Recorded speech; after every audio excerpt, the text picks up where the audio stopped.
1 Samuel chapter 22. David therefore departed thence, and escaped to the cave Adullam. And when his brethren and all his father's house heard of it, they went down thither to him. And every one that was in distress, and every one that was in debt, and every one that was discontented, gathered themselves unto him, and he became a captain over them. And there were with him about 400 men. And David went thence to Mizpah of Moab, and said unto the king of Moab, Let my father and my mother, I pray thee, come forth and be with you, till I know what God will do for me. And he brought them before the king of Moab, and they dwelt with him all the while that David was in the hold. And the prophet Gad said unto David, Abide not in the hold, depart and get thee into the land of Judah.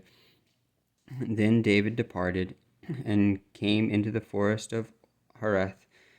When Saul heard that David was discovered, and the men that were with him, now Saul abode in Gibeah, under a tree in Ramah, having his spear in his hand, and all his servants were standing about him. Then Saul said unto his servants that stood about him, Hear now, ye Benjaminites, will the son of Jesse give every one of you fields and vineyards, and make you all captains of thousands and captains of hundreds, that all of you have conspired against me, and there is none that sheweth me that my son hath made a league with the son of Jesse, and there is none of you that is sorry for me, or showeth unto me that my son hath stirred up my servant against me, to lie in wait, as at this day. Then answered Doeg the Edomite, which was set over the servants of Saul, and said, I saw the son of Jesse coming to Nob, to Amalek the son of Ahitub, and he inquired of the Lord for him, and gave him victuals, and gave him the sword of Goliath the Philistine.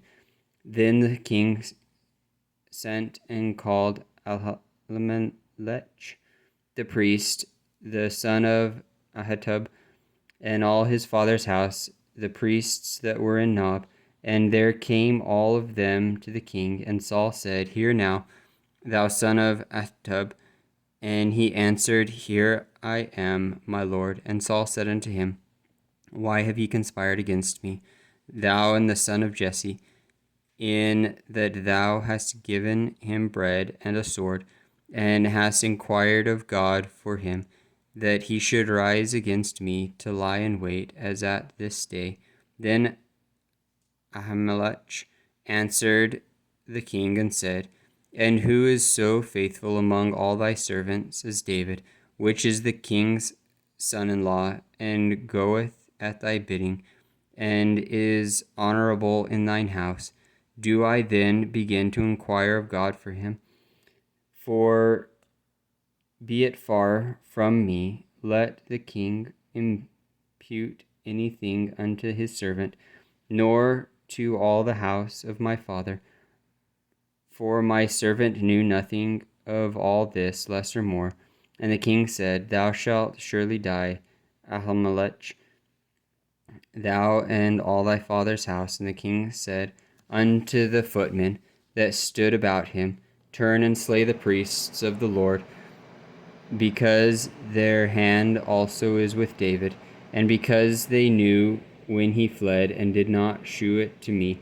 But the servants of the king would not put forth their hand to fall upon the priests of the Lord.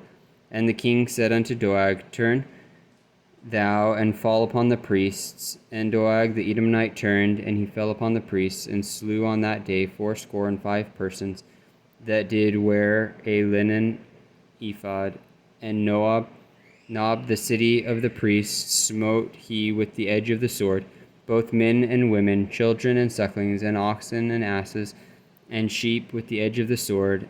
And one of the sons of Ahimelech, the son of Ahitub, named Abiathar, escaped and fled after David. And Abiathar shewed David that Saul had slain the Lord's priest. And David said unto Abiathar, I knew it that day when Doeg the Edomite was there, that he would surely tell Saul, I have occasioned the death of all the persons of thy father's house. Abide thou with me, fear not, for he that seeketh my life seeketh thy life, but with me thou shalt be in safeguard.